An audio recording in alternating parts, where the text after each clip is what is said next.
ጓደኛ መስላ የቀረበችው ሂሩት ወይም ሄርሜላ ነገሮችን እንደምትፈልገው በራሷ መንገድ ለማስኬድ ከእንጀራ እናቷ ጋር ከታፈሱ እንዲሁም ከይፍቱ ጋር ተስማምታለች።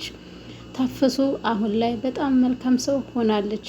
በሷ ቦታ የተተካችው ሄርሜላ ነገሮችን ለማበላሸት ቆርጣ ተነስታለች።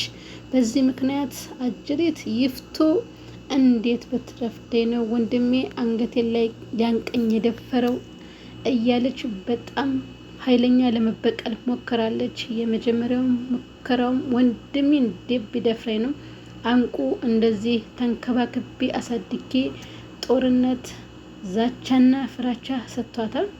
እናም አንገቷን እንቅ አድርጎ በነበረበት ጊዜ ሰራተኛዋና እንዲሁም ደግሞ ያው አጋዧ ማለቴ ነው ባለቤቷ እንዲሁም አብነት ሮጠው ሄደው አገላግለዋታል፣ ሞክረዋል ከአንገቷ ላይ። ከዛ በዛ ምክንያት አብነት ክፍል ዘሎ ከለገባ አብነት ዘሎ ለገባው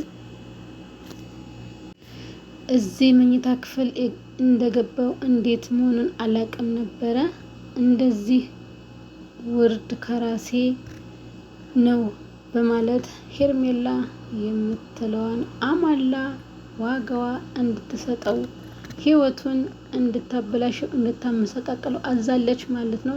በእርግጥም ሄርሜላ የይፍቱን ሀሳብ ተቀብለዋለች። ምክንያቱም በመጀመሪያ ደረጃ ጓደኛውን ብላ ሳይሆን ስለ በአምላክ ስለ ብዙ ነገሮችን ስለተወራ በአምላክ ስለምታወራው ለማዳመጥ የምትናገረው ለማዳመጥ ነበር የመጣችው ሄርሜላ። አሁን በአምላክ ከዚች ከሂሩት ጓደኛዋ ጋር ከዚች ከቀላዋ ጋር መስማማ ሰውማ አይደለሁም ጣል ጣል ያደርጋታል። ሰላምታም ሆነ ምንም